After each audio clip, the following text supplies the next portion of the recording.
है सबको ऐ इंडिया तुझको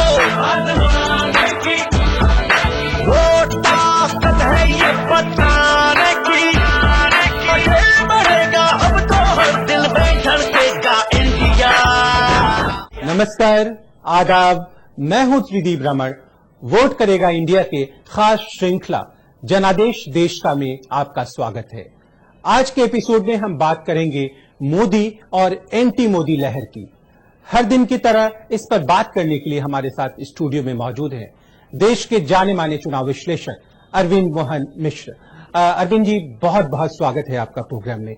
पूरे देश में मोदी लहर की चर्चा हो रही है, कितना इत्तेफाक रखते हैं आप? देखिए, मोदी के आने से चुनाव बदला है और बीजेपी अपनी उन सारे लिमिट्स को छू रही है इस बार।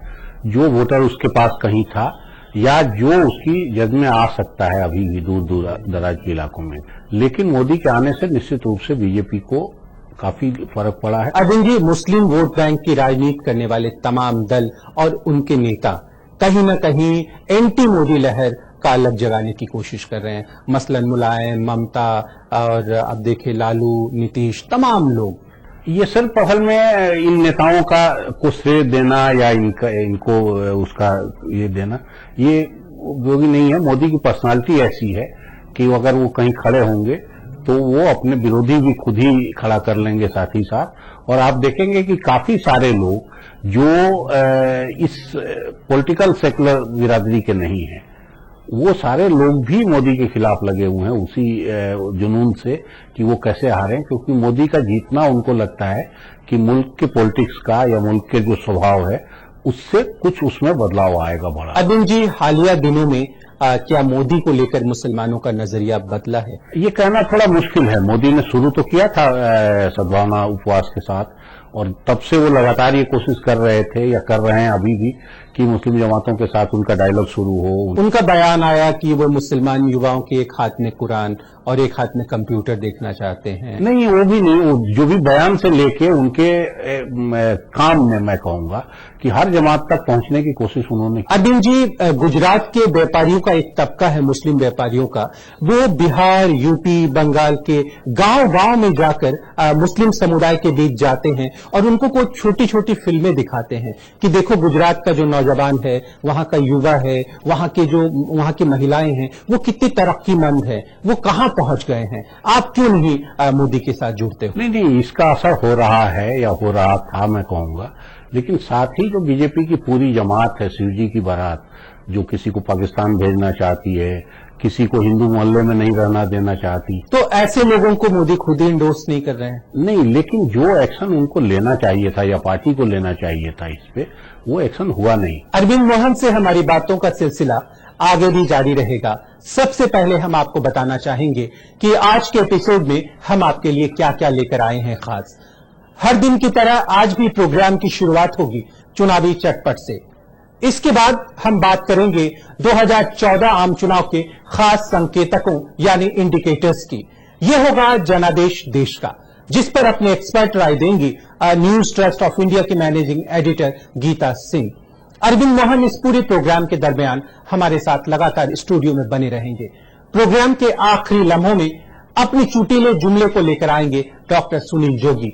मुझे तो यकीन ही नहीं होता कि तुम इसे कुछ सिखा भी सकती हो।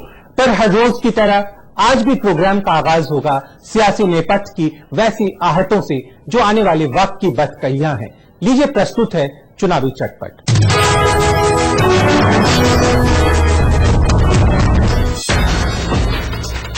इनकलाबी सोच के अरविंद केजरीवाल जाहिर तौर पर खुद को कई बार नास्तिकों की फहरिस्त में शुमार करवा चुके हैं, पर क्या ये महज इत्तेफाक है कि इंतखाब के ऐन वक्त पहले उन्हें दुश्मन की नली तोड़ने के लिए बजरंग बली याद आ जाते हैं? दिल्ली असेंबली इंतखाबात के दौरान भी केजरीवाल ने अपना दफ्तर दिल्ली के कनॉट प्लेस के मशहूर हनुमान मंदिर के एकदम पीछे बनाया। कहा जाता है कि वो अक्सर हनुमान मंदिर में सर झुकाने के बाद ही अपने दिन की शुरुआत करते थे। वाराणसी में भी उन्होंने अपनी रिहाइश मशहूर संकट मोचन मंदिर के पीछे रखा। कहते हैं कि केजरीवाल के वालिद कहीं न कहीं संघ की सोच से मुतासिर हैं। इस वजह से केजरीवाल की पूरी सियासी शैली भी कहीं न कहीं संघ से मुतासिर लगती है। संघ की तर्ज पर ही वाराणसी में केजरीवाल का सारा ध्यान अवामी मुहिम पर रहा। उनके 5000 से ज्यादा कारकुनान घर घर जाकर वोट मांग रहे थे। बनारस के मुस्लिम वोटरों में करीब 75% आबादी अंसारी वोटरों की है। उन्हें मुतासिर करने का जिम्मा केजरीवाल ने साजिया इल्मी को सौंपा था, जो अपने तल्ख बयानों के लिए पहले भी चर्चा में रह चुकी हैं। मुझे मेरे मखमली अंधेरों की गोद में डाल दो उठाकर, चटकती आंखों में घुप अंधेरों के फाहे रख दो, ये रोशनी का उबलता लावा न अंधा कर दे। विपक्षियों की बात तो जाने ही दीजिए। भाजपा के कई नेता और नेत्रियों को ऐसा लगता है कि देश में मोदी की कोई लहर नहीं है। क्या उनकी चटकती आंखों पर घुप अंधेरे का फाहा रख दिया गया है? आइए करते हैं इसी बात की पड़ताल। 2014 के आम चुनाव में दो बातें प्रमुखता से उभरकर सामने आई। एक तो देश में मोदी लहर की चर्चा, दूसरा मतदाताओं के इतने उत्साह से भारी संख्या में मतदान के लिए घरों से बाहर निकलना। माना जा रहा है कि इन चुनाव में देश भर में मोदी लहर दिखी, लेकिन विपक्षी दल और यहां तक कि नरेंद्र मोदी की अपनी पार्टी के ही कई दिग्गज नेता नेत्री ऐसे हैं जिन्हें इन चुनाव में ऐसी कोई लहर नजर नहीं आ रही। इस दफे का चुनाव जैसे जैसे आगे बढ़ा और जब ये 5वें चरण में पहुंचा तो मोदी लहर की तेज बयार हिंदी भाषी प्रदेशों, खासकर उत्तर प्रदेश, बिहार, छत्तीसगढ़, राजस्थान में जितनी साफ नजर आई, उतनी ही दक्षिणी राज्यों और पश्चिम बंगाल में भी इसका असर देखने को मिला, जहां भाजपा हाशिए पर खड़ी थी। उत्तर प्रदेश इस बार के चुनावी महासमर का कई मायनों में केंद्र बिंदु रहा है। अगर हम यूपी को देखें तो 2014 से पूर्व भी यहां 3 दफे पहले भी चुनावी लहर का असर देखने को मिला है। पहली दफे ये लहर 1971 में दिखी, जब हमने पाकिस्तान को हराया था और बांग्लादेश का गठन हुआ था। 71 के लोकसभा चुनाव में इंदिरा गांधी के प्रति मतदाताओं में एक जुनून था, जो सीटों में परिवर्तित हुआ और कांग्रेस पार्टी को यूपी की 85 में से 73 सीटें मिली। दूसरी बड़ी लहर उत्तर प्रदेश में 1977 में जेपी आंदोलन के वक्त नजर आई, जब इंदिरा गांधी और आपातकाल के खिलाफ इस कदर सत्ता विरोधी लहर चली कि जनता पार्टी ने यहां की सभी 85 सीटों पर विजय पताका फहरा दी। तीसरी दफे राज्य में बड़ी लहर 1984 के आम चुनाव में मतदाताओं ने देखी, जब इंदिरा गांधी की हत्या हुई थी। तब राजीव गांधी और उनकी कांग्रेस को यहां 85 में से 83 सीटें मिली थी। देखना दिलचस्प रहेगा कि मोदी के अभ्युदय से यूपी का जातीय समीकरण किस हद तक ध्वस्त होता है और भाजपा यूपी में सबसे ज्यादा सीटों का 1998 के अपने पिछले रिकॉर्ड को तोड़ पाती है। भाजपा 1998 में राम मंदिर मुद्दे पर वोटों का ध्रुवीकरण करने में सफल रही थी। तब पार्टी का वोट शेयर बढ़कर 26.5% जा पहुंचा था और भाजपा की झोली में 57 सीटें आ गई थी। नरेंद्र मोदी का प्रचार जितनी तेजी से और उसने एक लहर बनाने में एक महती भूमिका निभाई है, उसको हम नजरअंदाज नहीं कर सकते। इस लहर में भी अगर हम देखें तो नरेंद्र मोदी का जो कद, उनका जो व्यक्तित्व है, उसने एक बहुत बड़ी भूमिका निभाई है। फिलहाल वक्त है एक छोटे से ब्रेक का। ब्रेक से लौटकर हम देखेंगे क्या वाकई इस दफे के चुनाव में ब्रांड मोदी कोई करिश्मा करने जा रहा है। सच दिखाने की जिद बनी रहेगी। आप बने रहिए हमारे साथ। हम लौट कर आते हैं पल दो पल में। देश के बाहर 15 देशों में भी ऐसी गोष्ठियां हुई। दिल में धड़केगा इंडिया। मैं खंडहरों की जमीन पे कब से भटक रहा हूं, यही कहीं जिंदगी के माने गिरे हैं और गिर के खो गए हैं। ब्रेक के बाद आपका स्वागत है। आप देख रहे हैं जनादेश देश का। आइए हम जानने की कोशिश करते हैं कि जिन मुद्दों को लेकर मोदी जनता के पास गए हैं, क्या जनता ने उसे स्वीकार किया है। नरेंद्र मोदी ने अपनी छवि एक मजबूत, कर्मठ, चाय बेचने वाला गरीब और पिछड़ी जाति से ताल्लुक रखने वाले नेता की बनाई है। यकीनन मोदी की रणनीति इससे पिछड़े वोटों को पटाने की रही है। अकेले यूपी में 41.5% ओबीसी वोटर्स हैं। मोदी ने न केवल अपनी छवि से ओबीसी वोटरों को लुभाया है, बल्कि बसपा के परंपरागत दलित वोट बैंक में भी सेंध लगाने में कामयाबी पाई है। वहीं दूसरी ओर रोजगार, विकास, सुशासन और महिलाओं की सुरक्षा जैसे मुद्दे पर मोदी ने अपना रुख स्पष्ट कर युवा और महिला वोटरों के दिल में भी अपने लिए जगह बनाई है। मोदी ने गुजरात मॉडल को एक आदर्श के तौर पर सामने रखा तथा विदेश नीति से लेकर आर्थिक मामलों तक अपनी प्राथमिकताएं स्पष्ट कर दी। सूत्र बताते हैं कि 2009 के चुनाव में भाजपा का वोट शेयर गिरकर महज 18.8% रह गया था। अब 2014 के इन चुनाव में पार्टी के वोट शेयर में भारी उछाल देखा जा सकता है और विशेषज्ञों की माने तो यह 36% तक जा पहुंचता है। आंध्र प्रदेश और तमिलनाडु जैसे राज्यों में भी भाजपा का वोट शेयर 6 से बढ़कर 14% होने का अनुमान है। युवाओं में मोदी की लोकप्रियता किस कदर बढ़ी है, यह इस आंकड़े से स्पष्ट हो जाता है कि राहुल गांधी के मुकाबले 2009 में मोदी सिर्फ 2% युवाओं की पसंद थे, जो 2012 में 19% और 2013 में 47% तथा 2014 में जबरदस्त तरीके से जंप लगाता 64% तक जा पहुंचा। यह यकीनन राहुल गांधी की तुलना में मोदी की जबरदस्त लोकप्रियता का सूचक है। नरेंद्र मोदी के प्रचार में अगर हम देखें तो चरणबद्ध ये प्रचार रहा। हर बार उन्होंने एक नई बात को सामने रखा लोगों के सामने। इससे एक तो उनके भाषण में हमेशा नवीनता बनी रही, दूसरे वो खबरों में सुर्खियों में भाषण बनते रहे। नरेंद्र मोदी ने जब अपना प्रचार शुरू किया तो उन्होंने अपने प्रचार में गुजरात के मॉडल को रखा। धीरे धीरे वो प्रचार विकास पर आया और जाने अनजाने जब उनके ऊपर बयानबाजी हुई, जैसा मसलन कि मणिशंकर अय्यर ने जब उन्हें एक चाय बेचने वाले पर एक तंज किया, तो वो प्रचार में एक चाय पे चर्चा का जो प्रचार चला, वो चाहे आप उनके प्रचार का हिस्सा भी होगा तो एक ऐसे इंसिडेंट्स के साथ में जो बढ़ा तो उसने प्रचार को एक नई धार दे दी। जैसे 4000 नरेंद्र मोदी ने चाय पे चर्चा की गोष्ठियां की और यहाँ तक कि देश के बाहर 15 देशों में भी ऐसी गोष्ठियां हुई और कहीं न कहीं पूरे दुनिया में नरेंद्र मोदी के प्रति एक लहर बनाने में ये कामयाब रही। क्या अरविंद जी, मोदी का इमेज मैनेजमेंट? निश्चित रूप से मोदी ने बहुत तैयारी की, उनके साथ की टीम ने काफी तैयारी की है, लेकिन उससे भी ज्यादा मैं कहूंगा कि इस बार सिर्फ मोदी का मामला नहीं है। पूरा संघ इस तरह से खुल के किसी भी नेता के साथ नहीं आया था। हमने खुद देखा अपने कि जो उनकी सभाओं में ट्रैफिक का संचालन हाफ पैंट पहने वाले संघ के लोग कार्यकर्ता कर रहे थे, जो कहीं नहीं निकलते थे पार्टियों के लिए बहुत खुल के। इस बार बहुत साफ ढंग से तो पार्टी को साथ लेना, संघ को साथ लेना, एनडीए के पार्टनर्स जो भी बचे हैं उनको अपने साथ कर लेना। शुरू में यही लग रहा था कि वो कैसे अपनी लीडरशिप। अरविंद जी, आपको क्या लगता है कि मोदी के आगे राहुल कहीं ठहर नहीं पा रहे हैं?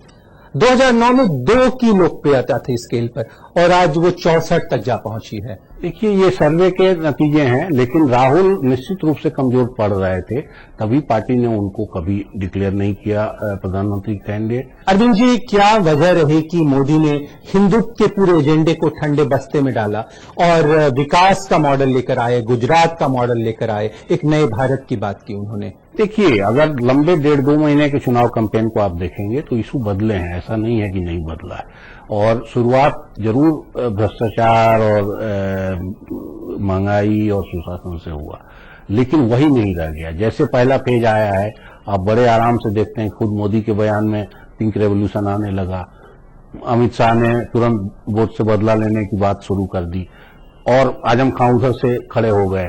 तो पूरा फर्स्ट फेज 2 फेज में कम्युनल लाइन पे बहुत साफ भी। आपको नहीं लगता कि चुनाव प्रचार के जो बार मोदी ने इतने रेंज कर दी, इतना ऊपर ले गए, 440 रैलियां, 4500 से ज्यादा 3D सभाएं और 3 लाख किलोमीटर की यात्रा, सुनने में बड़ा असंभव सा लगता है। असंभव लगता है, लेकिन हर किसी को बहुत साफ दिखने लगा आखिर। कभी ऐसा हुआ नहीं कि साधन बहुत ज्यादा लगे हैं, बल्कि कई बार टीवी इंटरव्यू और अखबारों का विज्ञापन इतने ही से मन भरने लगा। जो अखबार आप पलट रहे हैं उसमें मोदी ही मोदी हैं, जो आप टीवी चैनल खोल रहे हैं उसमें मोदी ही मोदी। यह है जनादेश देश का। फिर छोटे से ब्रेक से लौटकर हम देखेंगे कि क्या देश में मोदी लहर के जवाब में कोई एंटी मोदी लहर भी चल रही है। सच दिखाने की जिद बनी रहेगी। आप बने रहिए हमारे साथ, हम लौट कर आते हैं पल दो पल में। मुझे तो यकीन ही नहीं होता कि तुम इसे कुछ सिखा भी सकती हो, इसको अमेरिकन से इंडियन बना सकती हो। दिल में धड़केगा इंडिया। खिड़कियां बंद हैं, दीवारों के सीने ठंडे, पीठ फेरे हुए दरवाजों के चेहरे चुप हैं, मेज कुर्सी है कि खामोशी के धब्बे जैसे फर्श में दफन हैं सब आहटें सारे दिन की, सारे माहौल पे ताले से पड़े हैं चुपके। ब्रेक के बाद आपका एक बार फिर से स्वागत है 2014 के आम चुनाव के संकेतक यानी इंडिकेटर्स ढूंढने की यात्रा में। आप देख रहे थे जनादेश देश का। आइए अपनी इसी यात्रा को आगे बढ़ाते हैं कि क्या वाकई देश में एंटी मोदी लहर भी मौजूद है। समाज का एक वर्ग ऐसा भी है जो इस मोदी लहर को काल्पनिक मान रहा है। भाजपा के बढ़ने वाले वोट शेयर को लेकर भी उनके मन में जटिलताओं के कई बरअक्स हैं। इनका मानना है कि भाजपा के बढ़े वोट शेयर उस कदर सीटों में तब्दील नहीं हो पाएंगे। इस पूरे मामले की सबसे बड़ी जटिलता अल्पसंख्यक मतदाता हैं, जो पूरी तरह मोदी की इस लहर के प्रति एक नकारात्मक सोच रखते हैं और इनकी इस भावना को कई राजनीतिक दल हवा दे रहे हैं। देश में 15% से ज्यादा आबादी वाले अल्पसंख्यक समुदाय की सबसे ज्यादा आबादी बिहार, यूपी और पश्चिम बंगाल में है। गौरतलब है कि 40 संसदीय सीटों वाले बिहार में मुस्लिम वोटरों का प्रतिशत 16.5 और 80 संसदीय सीटों वाले उत्तर प्रदेश में 18% है। सो कांग्रेस समेत लालू, मुलायम, मायावती और नीतीश सरीखे नेताओं ने मुसलमानों के मन में मोदी के खिलाफ जहर भरने का हर मुमकिन यत्न किया है। यहां तक कि मुस्लिम समाज के कई धर्म गुरुओं ने भी खुलकर मोदी विरोध की अलख जगाई है और मोदी को हराने के लिए वोट डालने की अपील भी की है। मुस्लिम समाज भी मोदी के विकल्प के रूप में लालू, कांग्रेस और आप पार्टी में अपना भविष्य ढूंढने लगा है। पर इस समुदाय का एक तबका जो 18 से 25 वर्ष की उम्र का है, वो कहीं ना कहीं मोदी के विकास मॉडल से प्रभावित दिखता है। उसे फिरका परस्त राजनीति से अलग रोजगार की दरकार है। नरेंद्र मोदी का प्रचार तंत्र भी मुस्लिम समुदाय में फैली मोदी के प्रति नफरत को कम करने में जुटा रहा। मोदी ने सुनियोजित रूप से मुस्लिम बाहुल इलाकों से जुड़ी रैलियों में मुस्लिम समुदाय को विकास, आर्थिक संपन्नता और रोजगार के सपने दिखाए। शायद ये पहला मौका है जब 2014 के इस आम चुनाव में भारत के मुसलमानों के सामने कोई स्पष्ट तस्वीर नहीं है। उन्हें कोई मजबूत पार्टी नहीं दिख रही। एक तरफ कांग्रेस है जिससे वो ज्यादा खुश नहीं। बीजेपी विरोधी बयानों से मुसलमानों को खुश करने की कोशिश करने वाले जदयू के नीतीश कुमार पहले से हार मान बैठे हैं। लालू ने मुस्लिम यादव गठजोड़ के सहारे बिहार में अच्छी लड़ाई लड़ी है। उत्तर प्रदेश में समाजवादी पार्टी के कार्यकाल में बीते 2 वर्षों में 50 से ज्यादा सांप्रदायिक दंगे हो चुके हैं। मुसलमानों को लेकर बहुजन समाज पार्टी की मायावती की भूमिका बहुत सीमित हो गई है। तृणमूल कांग्रेस का असर बंगाल से बाहर नहीं रहा है। इस बीच मोदी ने एक हाथ में कंप्यूटर, दूसरे हाथ में कुरान की बात कह पहली बार मुसलमानों को इस कदर लुभाने की कोशिश की है। लेकिन 2002 के गुजरात दंगों के बाद भाजपा और मुस्लिम के बीच अविश्वास की खाई इतनी गहरी है जो शायद अब तक पूरी तरह भर नहीं पाई है। अरविंद जी, ये खाई कैसे भरेगी? खाई भरनी तो यही 2 लोगों को होगी, मुसलमानों को भरनी होगी, मोदी को भरनी होगी। मोदी ने भी अपनी तरफ से कोई बहुत ज्यादा एफर्ट खाई भरने के लिए, खासतौर से जो गुजरात दंगे में उनकी भूमिका मानी जाती है कि मुखिया थे वो सरकार के, और उनसे वो संभला नहीं। अरविंद जी, इस देश में ऐसे रोल के बारे में बाकी तमाम लोगों से क्यों नहीं पूछा जाता? अखिलेश से क्यों नहीं पूछा जा रहा है, जिनके 2 साल में 50 से ज्यादा नहीं, अखिलेश को से भी सवाल पूछे गए और अखिलेश को भी मुश्किल हुई। लेकिन मोदी जितना व्यवस्थित दंगा, मैं कहूंगा सिस्टमेटिक, जिस तरह गुजरात में व्यवस्थित दंगों का एक पूरा इतिहास रहा है और 5000 से ज्यादा लोग उन दंगों में नहीं, वो ठीक है। लेकिन जो 2002 के दंगे हैं, जिसमें आज भी इतने IAS अफसर जेल, IAS IPS जेल के अंदर हैं, जिसका सारी सुनवाई जब तो अरविंद जी, आपको लगता है कि मोदी 2002 के दंगों से बाहर नहीं निकल पाएंगे? मुसलमानों के दिलों में जगह बनाने में नहीं, जब तक वो खुले मन से मुसलमानों से उसके लिए कहीं क्षमा याचना नहीं करेंगे। अभी असल में उनको ये है कि कोर वोट उनका इससे नाराज होगा, उनको उसकी भी चिंता है, और दूसरी ओर फिर वो मुसलमान वोट भी चाहते हैं।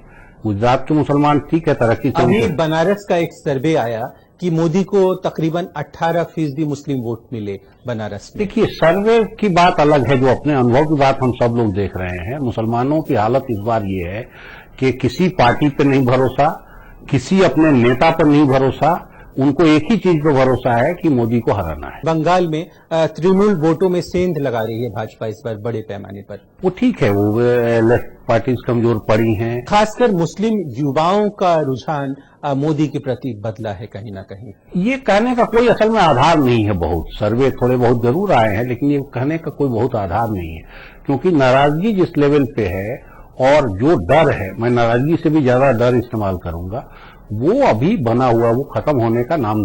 अब हम प्रोग्राम के आखिरी लम्हों में आ पहुंचे हैं। ये वक्त होता है जोगी के जुमले का। एक नेता को एक अमेरिकी राजनयिक ने अपने देश की नामी नस्ल का कुत्ता भेंट किया। नेता ने उन्हें धन्यवाद दिया। कुत्ते को लेकर जब वे घर पहुंचे तो अपनी पत्नी से बोले, मुझे तो यकीन ही नहीं होता कि तुम इसे कुछ सिखा भी सकती हो, इसको अमेरिकन से इंडियन बना सकती हो। नेताजी की पत्नी बड़े कॉन्फिडेंस से बोली, ये तो कुछ भी नहीं, तुम्हारे सामने तो ये है पिद्दी। क्या तुम भूल गए शुरू में तुम तो इस कुत्ते से भी ज्यादा थे जिद्दी। जनादेश देश का में आज बस इतना ही। कल फिर होगी मुलाकात 2014 के महासंग्राम के नए संकेतकों को ढूंढने की यात्रा में। इसी वक्त इसी चैनल पर इसी प्रोग्राम में सच दिखाने की इसी जिद के साथ। तब तक के लिए मैं त्रिदीप रमण अपने साथी चुनाव विशेषज्ञ अरविंद मोहन और एनटीआई मीडिया की पूरी टीम के साथ आपसे अनुमति चाहता हूं। नमस्कार, गुड नाइट। बहते हुए इस समय को कौन कब बांध पाया है इन मुट्ठियों में? सच दिखाने की जिद में आज आखिरी बार हम इस बात की पड़ताल करेंगे कि 2014 के चुनावी महासंग्राम की क्या क्या उपलब्धियां रह गई शेष। दिल में धड़केगा